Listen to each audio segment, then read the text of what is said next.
Bonjour et bienvenue à cette nouvelle webconf UPV consacrée aujourd'hui au dispositif Transco pour transition collective. Alors ce dispositif s'adresse aux entreprises souhaitant anticiper les transformations dues aux mutations du marché du travail ou à organiser une restructuration à court terme. C'est également une véritable opportunité pour les entreprises qui souhaitent recruter. Alors qui est concerné? Comment fonctionne ce dispositif? Quelles sont les aides et mesures financières? À qui s'adresser? Cette conférence doit répondre à toutes ces questions. Et aujourd'hui, nous avons le plaisir d'accueillir Claire Miguet de la DETS, Direction départementale de l'emploi, du travail et des solidarités, Isabelle Mas qui va nous rejoindre et Didier Dorn pour la MDE de TPM, Maison de l'Emploi, Toulon-Provence Méditerranée.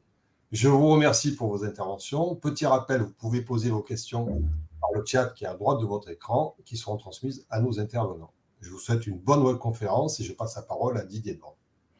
Oui, bonjour. Donc, la Maison de l'Emploi Toulon-Provence Méditerranée est associée avec la DETS pour présenter ce dispositif et essayer de toucher un maximum d'entreprises qui pourraient être concernées compte tenu de la conjoncture économique. Donc, c'est un dispositif qui est extrêmement intéressant et j'espère qu'il va pouvoir vous intéresser avec les explications qu'on va pouvoir vous donner et en premier lieu, Madame Claire Miguet.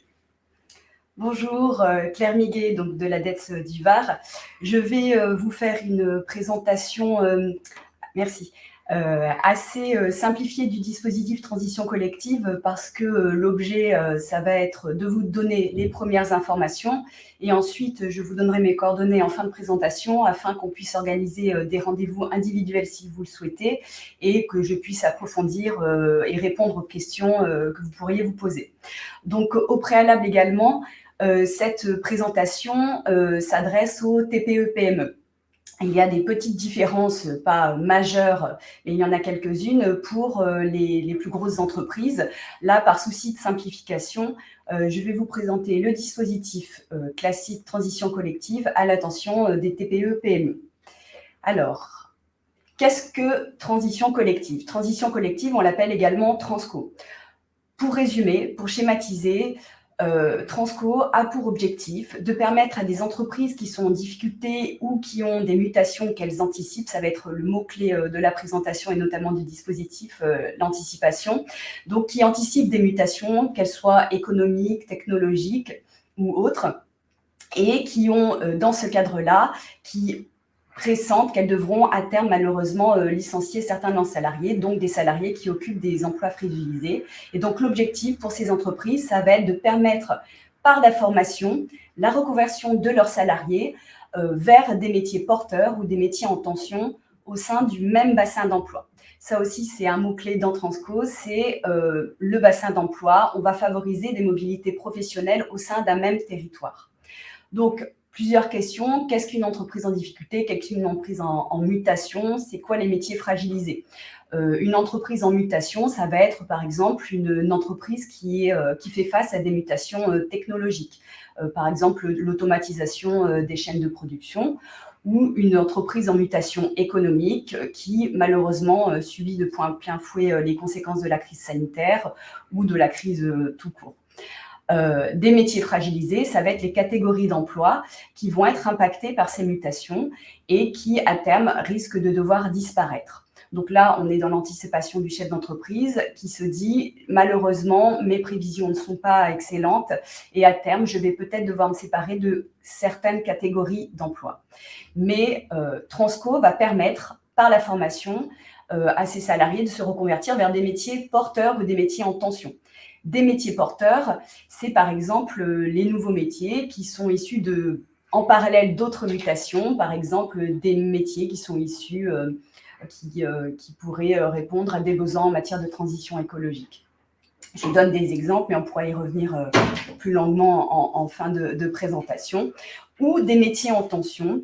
Et ces métiers en tension, je ne pense pas que j'ai besoin de revenir un peu en détail sur le sujet, mais c'est des métiers pour lesquels des entreprises, toujours au sein du même bassin d'emploi, vont avoir des besoins de recrutement et qu'elles n'arrivent pas à les combler. Donc voici le contexte général de transition collective. Alors, il y a quelques petites étapes. Comme je l'ai dit tout à l'heure, je ne vais pas vous assommer d'informations. L'idée, encore une fois, c'est d'en discuter peut-être plus à la fin de la présentation ou après dans le cadre de rendez-vous individuels. Alors, pour passer dans Transco, si les entreprises sont intéressées, premièrement, elles vont devoir identifier ces métiers menacés. Donc, ces métiers, ces catégories de métiers qui relèvent, qui sont impactés par les mutations dont nous venons de parler. Alors, pour les identifier, la DETS c'est là, plusieurs opérateurs sont là, mais il y a également votre OPCO. Votre OPCO peut, dans le cadre d'un diagnostic RH ou dans le cadre d'une prestation conseiller ressources humaines, vous aider à identifier ces métiers menacés. Et ensuite, donc pour les TPE-PME, elles vont devoir informer les salariés de leur entreprise qu'il existe des catégories d'emplois qui sont menacées au sein de l'entreprise et que le chef d'entreprise souhaiterait leur faire bénéficier de Transco, les faire bénéficier d'une formation pour les aider à se reconvertir sur des métiers porteurs. Donc, une fois que les métiers sont identifiés, que ces métiers menacés sont identifiés, une fois qu'on a informé les salariés, alors dans le cadre des TPE-PME, ça va être une décision unilatérale après information, consultation du CSE ou par tout moyen s'il n'y a pas de CSE. Le chef d'entreprise va inviter les salariés à une réunion d'information. Il va inviter les catégories d'emploi, enfin les personnes qui occupent des métiers qui relèvent de ces catégories d'emploi qui sont menacées au sein de l'entreprise. On les invite à cette réunion d'information collective et elle va être animée par le conseiller en évolution professionnelle. On pourra revenir plus en détail sur ce qu'est un conseiller en évolution professionnelle, mais en tout cas, ce n'est pas le chef d'entreprise qui va organiser cette réunion d'information. Enfin, il va l'organiser, mais ce n'est pas lui qui va la mener. Vous avez des partenaires, des relais qui vont vous aider à informer les salariés sur le dispositif transition collective. Donc, le CEP, conseiller en évolution professionnelle, va animer cette réunion d'information collective accompagnée de l'association Transition Pro ou AT Pro. On y reviendra également un peu plus tard. Et donc, cette présentation va avoir pour objet de présenter le dispositif aux salariés, mais surtout de répondre à toutes leurs questions, toutes les questions qui vont pouvoir se poser, comment ça se passe, comment administrativement je vais devoir gérer les choses, est-ce que je vais être tout seul, est-ce que je vais être accompagné, quel type de formation je vais pouvoir faire.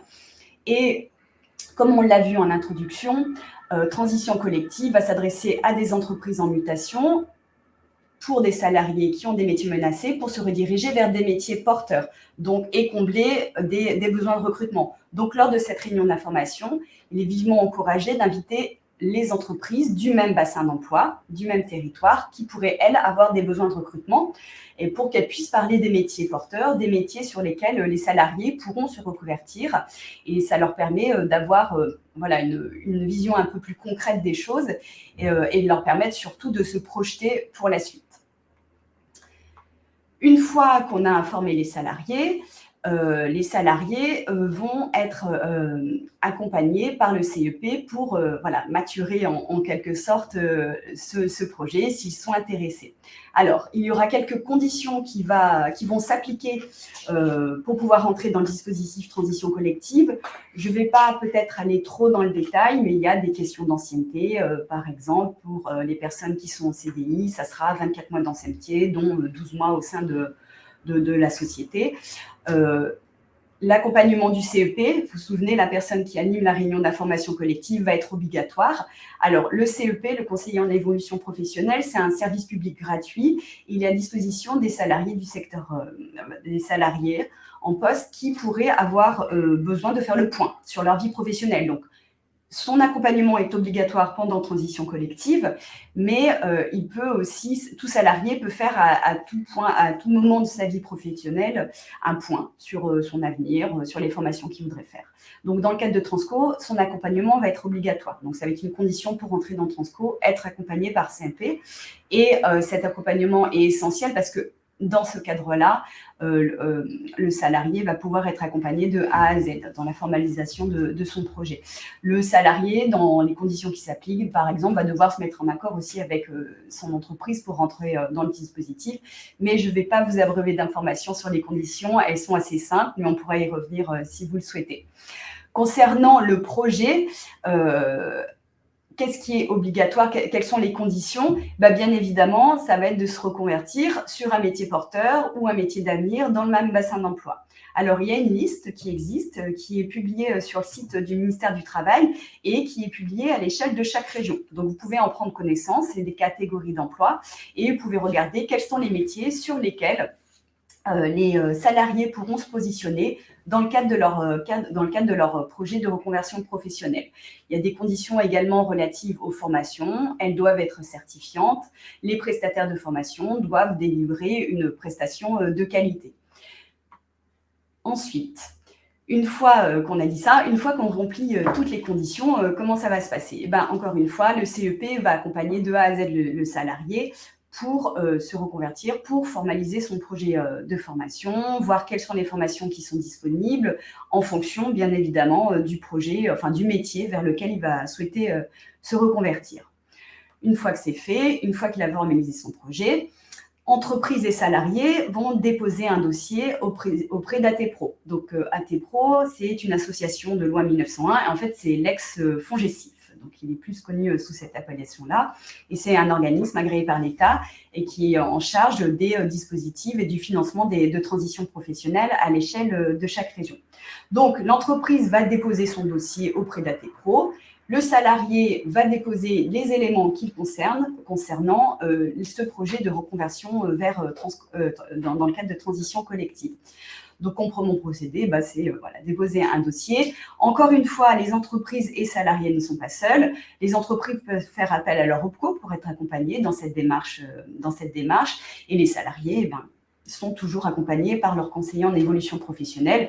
Et au niveau des pièces attendues, ça va être la dénomination, les informations relatives à la société, le RIB de l'entreprise, du salarié, le projet de transition professionnelle qui est envisagé, les formations qui sont envisagées, les organismes de formation qui vont être mobilisés dans ce cadre-là vont également fournir certaines informations sur lesquelles on pourra revenir.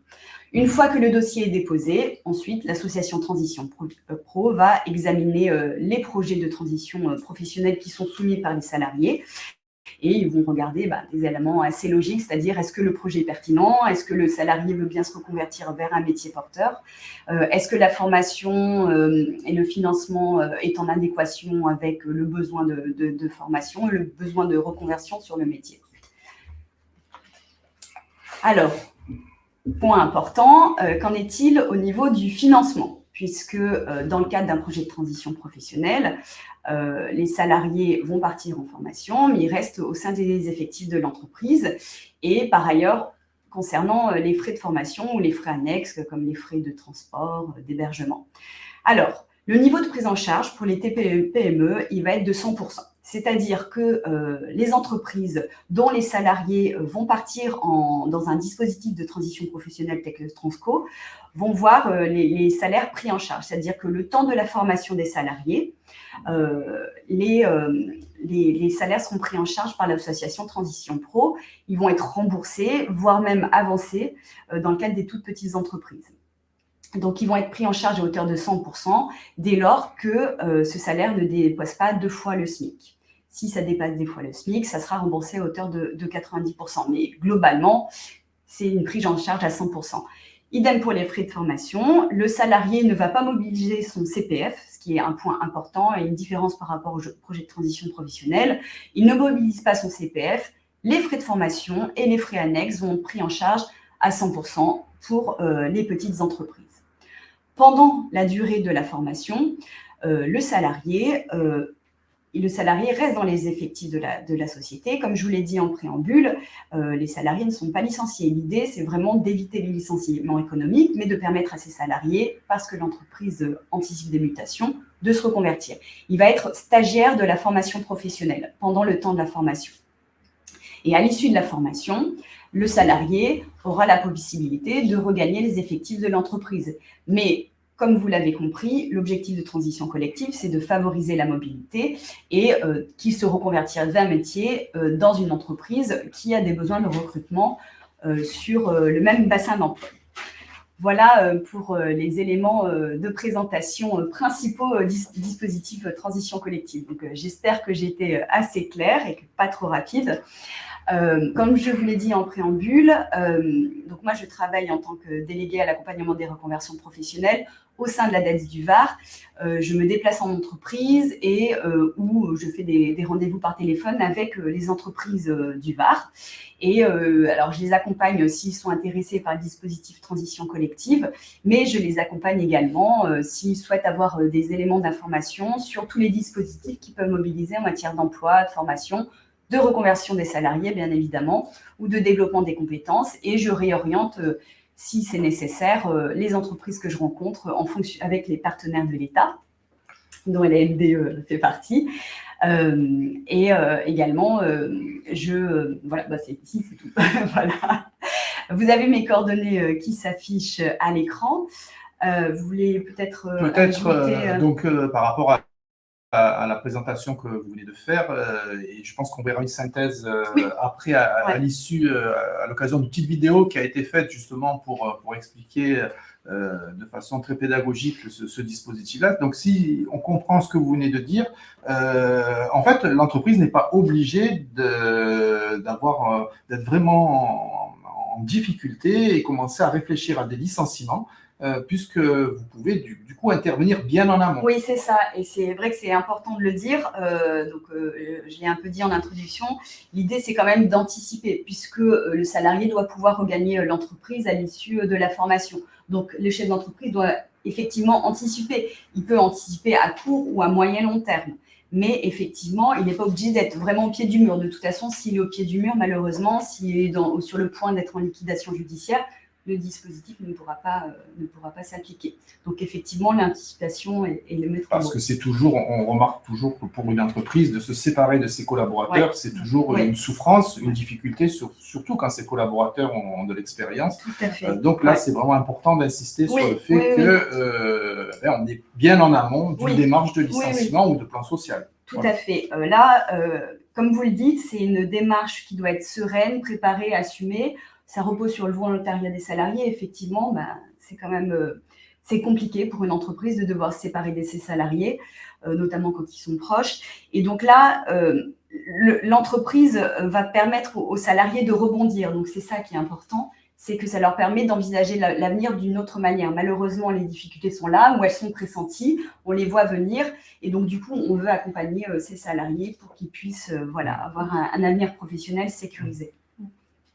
Un autre point important aussi, c'est de ne pas laisser l'entreprise seule face aux difficultés déjà qu'elle rencontre, et c'est de lui dire, il existe un dispositif, une personne. C'est souvent le problème d'être confronté à des dispositifs qui sont souvent abscons, avec une multiplicité de partenaires. Donc là, vous êtes la personne ressource pour répondre aux inquiétudes des entreprises. Oui, alors en tout cas, je suis un point d'entrée et l'idée, c'est de faciliter la vie des entreprises dans le Var. Donc c'est pour ça que j'ai un peu insisté là-dessus tout à l'heure en disant je me déplace dans les territoires, je prends la voiture et je viens en entreprise si vous voulez qu'on se voit.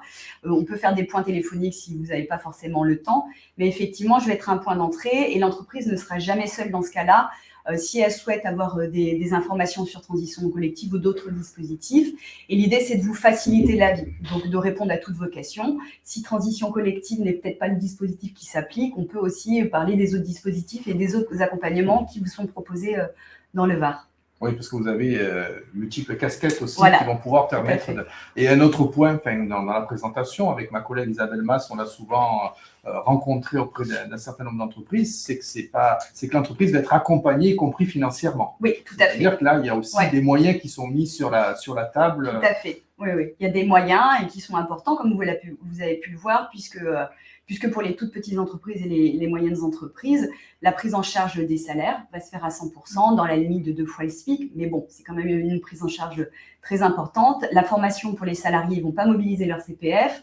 Ils vont avoir tous les frais de formation qui vont être pris en charge et les frais annexes. Donc, c'est vrai qu'il y a un accompagnement financier qui est très important dans le cadre de transition collective.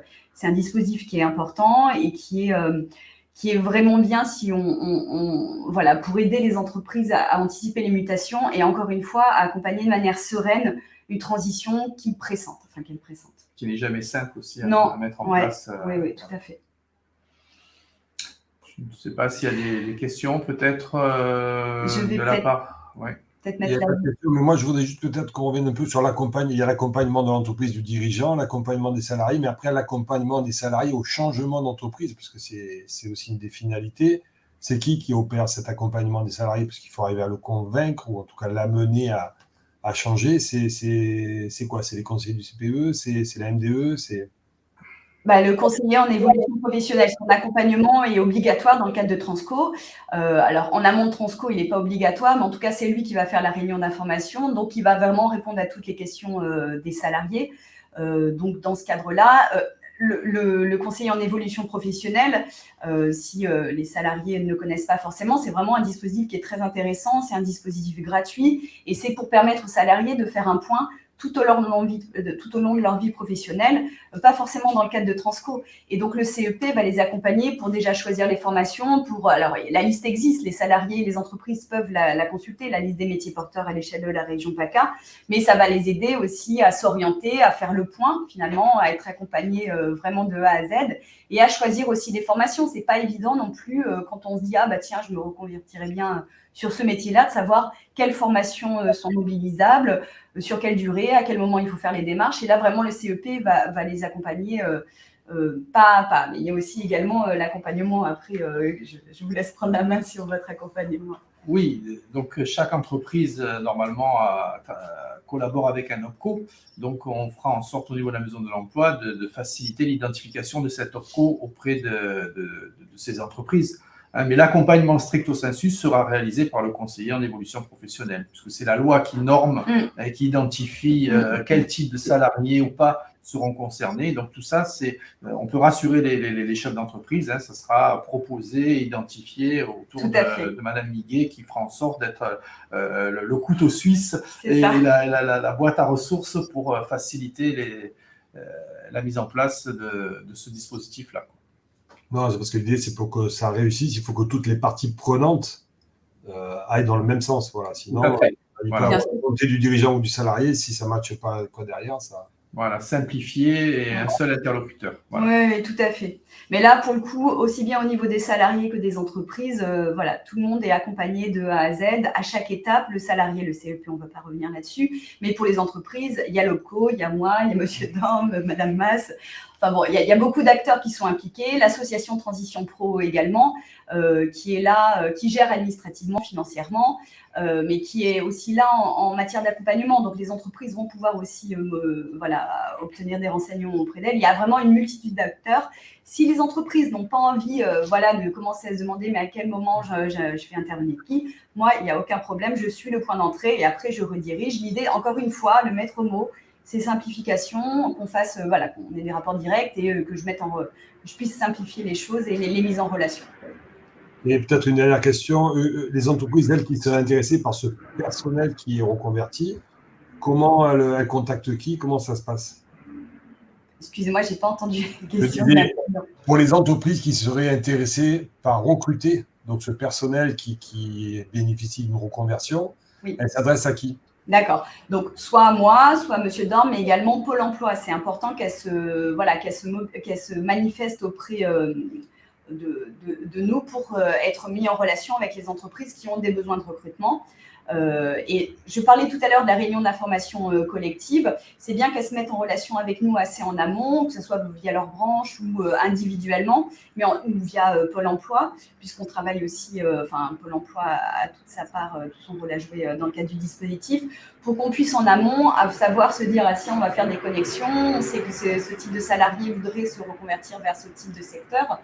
Donc, on puisse les mobiliser au moment clé, mais pareil, encore une fois, dans l'anticipation, et les inviter à la réunion d'information collective. Ça, c'est vraiment important, que les entreprises avec des besoins de recrutement puissent présenter leur métier, leur secteur, l'entreprise. Je ne vais pas revenir sur toute l'importance de présenter son entreprise en ce moment, mais c'est vrai que ça permet aux salariés, en plus soit d'avoir des idées ou de confirmer une idée, mais en tout cas de pouvoir se projeter, ce qui est très important, parce que même si le cadre de Transco est extrêmement sécurisé, comme on a pu le voir, c'est quand même un changement de vie, c'est un changement d'orientation, un changement de métier, donc c'est important qu'ils puissent voir à peu près ce qui va se passer derrière et vers quel type de personnes ils pourront travailler. Je pense que dans un premier temps, le contact doit se résumer à vous en tant qu'interlocutrice directe, éventuellement la Maison de l'Emploi, soit ma collègue Isabelle Mas, soit moi-même, pour faire en sorte de mobiliser ensuite les partenaires qui s'occupent du marché de l'emploi directement, pour ne pas justement que les entreprises se perdent dans la petite jungle du monde de l'emploi et de l'insertion qu'on rencontre souvent. Voilà. Mais c'est justement la facilité d'avoir un interlocuteur identifié pour pouvoir ensuite proposer et être persona ressource pour pouvoir justement aider et faciliter à la fois le plus tôt possible l'entreprise et le chef d'entreprise face à ses inquiétudes et pouvoir lui proposer aussi des alternatives qui existent parce que le marché de l'emploi il est extrêmement porteur en ce moment et de pouvoir faire bénéficier à ses collaborateurs, à l'entreprise de toutes les compétences qui existent aujourd'hui sur le territoire. Voilà, donc ça, c'est vraiment un point important. Merci. Merci. Peut-être, voilà, peut-être pour s'il n'y a pas de questions. Question, donc peut-être pour conclure la vidéo. Une petite vidéo, voilà, qui va pouvoir synthétiser et réexpliquer de façon tout à fait. Très schématique. Donc merci pour votre écoute et votre attention. Encore une fois, vous avez vu mes coordonnées. N'hésitez vraiment pas à me contacter, même si vous avez des toutes petites questions, même si n'hésitez surtout pas. Et voilà une petite vidéo pour résumer l'ensemble du dispositif.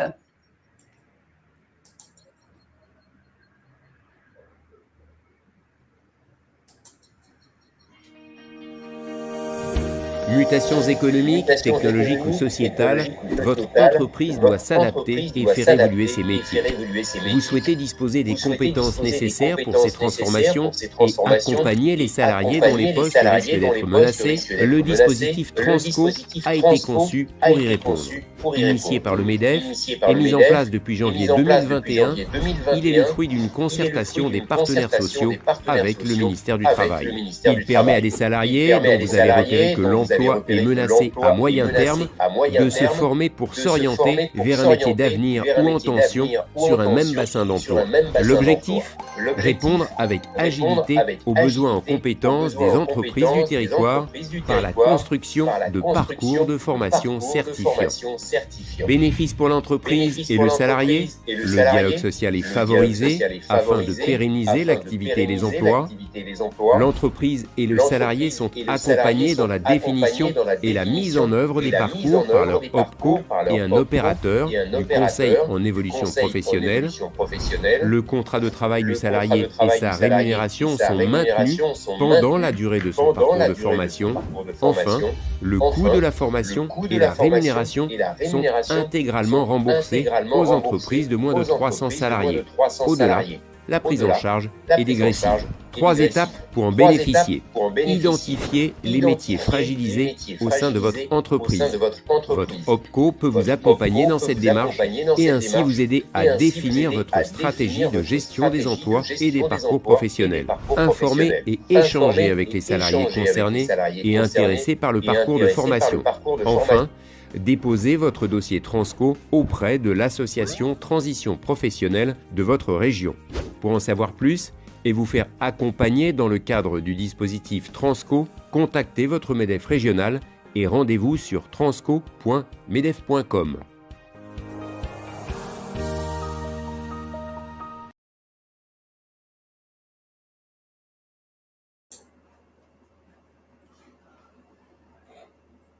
On ne vous entend pas.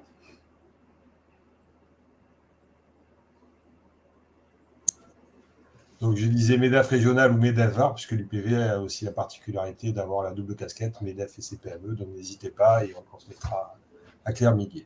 Nous allons conclure cette webconférence. Je remercie nos intervenants. Nous vous donnons rendez-vous pour la prochaine webconférence qui se tiendra le 29 novembre prochain sur un tout autre sujet également d'actualité, puisque ce sera la préparation de la retraite des indépendants. Je vous souhaite une bonne journée. Je vous dis à très bientôt. Au revoir. Au revoir, merci. Au revoir.